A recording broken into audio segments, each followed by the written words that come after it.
Si paling perdana. Polres Karawang mengamankan sejumlah orang dalam aksi unjuk rasa menolak Undang-Undang TNI di depan gedung DPRD Karawang.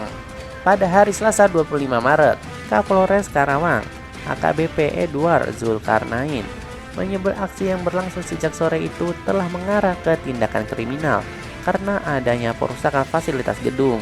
Kericuhan pecah saat massa berusaha menerobos masuk, merobohkan pintu gerbang, mencoret-coret dinding, serta melakukan aksi bakar-bakar di sekitar area.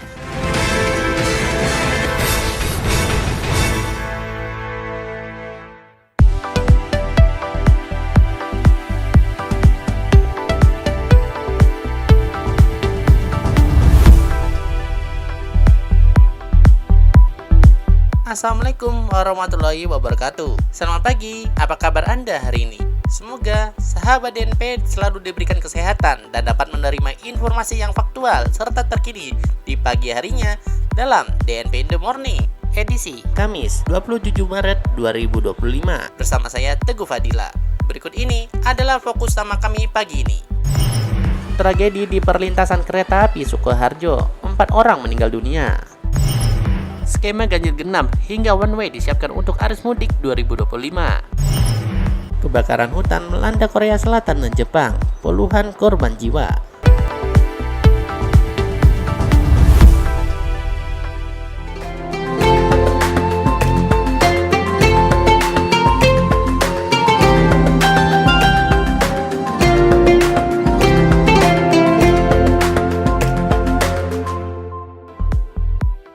Kapolri Jenderal Listio Sigit Prabowo menyatakan bahwa Korps Lalu Lintas atau Korlantas Polri telah menyiapkan berbagai skema rekayasa lalu lintas guna mengantisipasi kepadatan arus mudik Lebaran 2025 di jalan tol.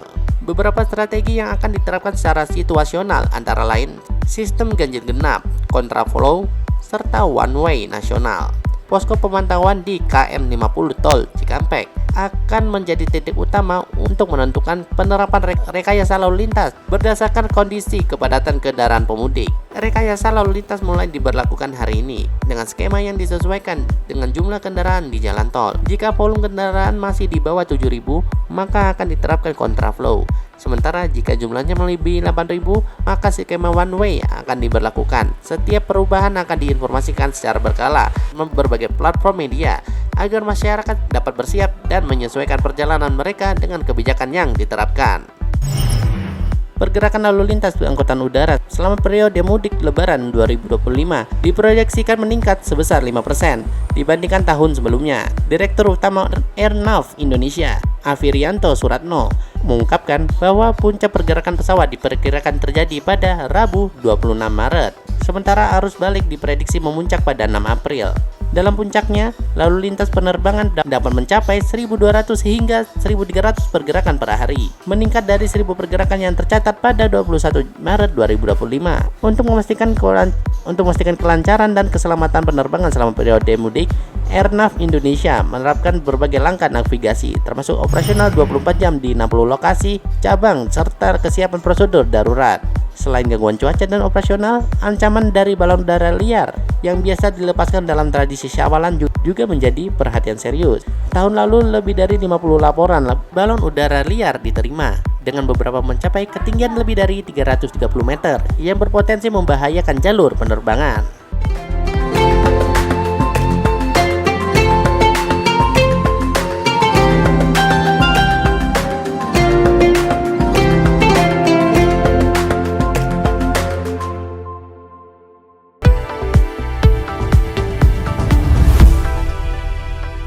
Kecelakaan maut terjadi di perlintasan kereta api berpalang pintu di Jalan Lingkar Timur, Kelurahan Gayam, Kabupaten Sukoharjo, tepat di Terminal Sukoharjo.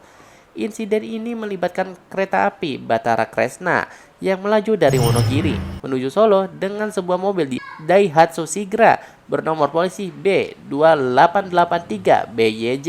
Menurut saksi mata Diki, kecelakaan terjadi sekitar pukul 8.45 pagi waktu Indonesia Barat. ditandai dengan suara benturan keras sebelum akhirnya sirine dan palang perlintasan mulai berbunyi serta turun. Benturan keras tersebut membuat mobil Sigra terlempar hingga sekitar 20 meter ke arah utara dalam kondisi ringsek parah.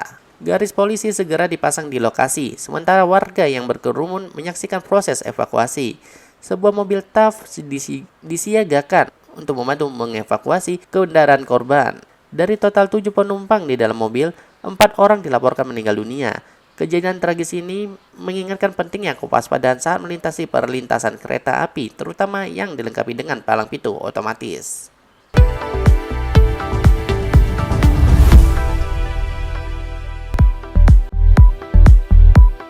Polres Karawang mengamankan sejumlah orang dalam aksi unjuk rasa menolak Undang-Undang TNI di depan gedung DPRD Karawang pada hari Selasa 25 Maret. Kapolres Karawang, AKBP Edward Zulkarnain, menyebut aksi yang berlangsung sejak sore itu telah mengarah ke tindakan kriminal karena adanya perusakan fasilitas gedung. Kericuhan pecah saat massa berusaha menerobos masuk, merobohkan pintu gerbang, mencoret-coret dinding, serta melakukan aksi bakar-bakar di sekitar area. Meskipun polisi mengawal aksi secara persuasif, situasi semakin memanas ketika pengunjuk rasa melempar batu dan petasan ke arah aparat. Bentrokan pun tak terhindarkan, hingga akhirnya pihak kepolisian menembakkan gas air mata untuk membubarkan massa. Akibat aksi anarkis tersebut, berbagai fasilitas gedung DPRD Karawang mengalami kerusakan, termasuk kaca, lampu utama, dan pos satpam. Pihak kepolisian masih menyelidiki insiden ini dan belum mengungkap jumlah pasti demonstran yang diamankan. Situasi mulai terkendali menjelang waktu berbuka puasa setelah aparat memperketat penjagaan di sekitar gedung. Ratusan pegawai RSUP Dr. Rajito Sleman, Yogyakarta, yang terdiri dari tenaga medis hingga karyawan administrasi, menggelar protes atas kebijakan pemberian tunjangan hari raya atau THR yang hanya 30% dari total remunerasi. Ketidakpuasan ini memuncak setelah audiens dengan jajaran direksi yang kemudian diikuti aksi walkout oleh sebagian besar pegawai. Mereka menuntut kejelasan serta evakuasi kebijakan terkait besaran THR yang jauh lebih kecil dibandingkan tahun sebelumnya. Perwakilan pegawai, Birowo Yudo Pratomo, menyoroti beban kerja yang meningkat tanpa diimbangi dengan penyesuaian imbalan. Sementara itu, Direktur Utama RSUP Dr. Sarjito Eniarti menjelaskan bahwa kebijakan ini mengikuti aturan Direktorat Jenderal Pelayanan Kesehatan Kementerian Kesehatan bagi rumah sakit dengan sistem fee for service. Ia berjanji untuk mengevaluasi kembali besaran THR dengan mempertimbangkan kondisi keuangan rumah sakit. Meski begitu, ia menegaskan bahwa prinsip kepatutan, keadilan, dan proporsionalitas tetap menjadi dasar dalam penentuan insentif agar tidak terjadi kesenjangan yang terlalu jauh antar pegawai. Petaka besar mengguncang Asia Timur setelah kebakaran hutan hebat melanda Korea Selatan atau Korsel dan Jepang. Di Korea Selatan, jumlah korban tewas akibat kebakaran menjadi 18 orang, dengan 1 orang hilang hingga Rabu 26 Maret 2025. Kebakaran yang bermula di Kabupaten Sanchong, Provinsi Gyeongsang Selatan, Jumat lalu menyebar ke Uiseok dan meluas ke Andong, Cheongsong, Yongyang, serta Yeongdo, diperparah oleh angin kencang dan cuaca kering. Hingga kini, 17.000 hektar hutan serta 209 rumah dan pabrik hangus terbakar. Bahkan, kebakaran ini menghancurkan kuil Goni Uisong, situs bersejarah dari era dinasti Silla. Ribuan petugas pemadam kebakaran militer dan helikopter terus dikerahkan untuk mengatasi bencana ini. Sementara itu, di Jepang, angin kencang memperburuk kebakaran hutan di prefektur Ehime dan Okayama. Hingga Selasa, api melahap lebih dari 214 hektar di Imabari, 310 hektar di kota Okayama, serta Tamano.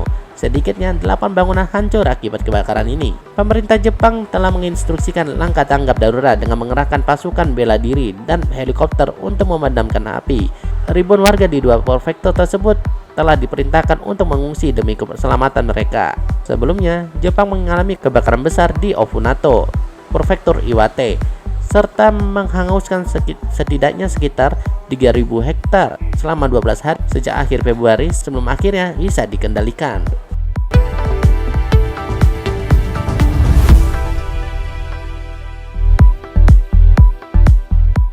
Demikian DNP in the Morning edisi pagi ini. Tetap dengarkan kami setiap Senin hingga Jumat di platform podcast kesayangan Anda setiap paginya. Serta di kanal YouTube kami DNP Media Network. Ikuti juga DNP on the Weekend pada Sabtu dan Minggu. Layangkan kritik dan saran Anda di email kami redaksi@dnpmedianetwork.com. Ragam informasi yang faktual dan terkini lainnya dapat Anda baca di situs kami di www.dnpmedianetwork.com.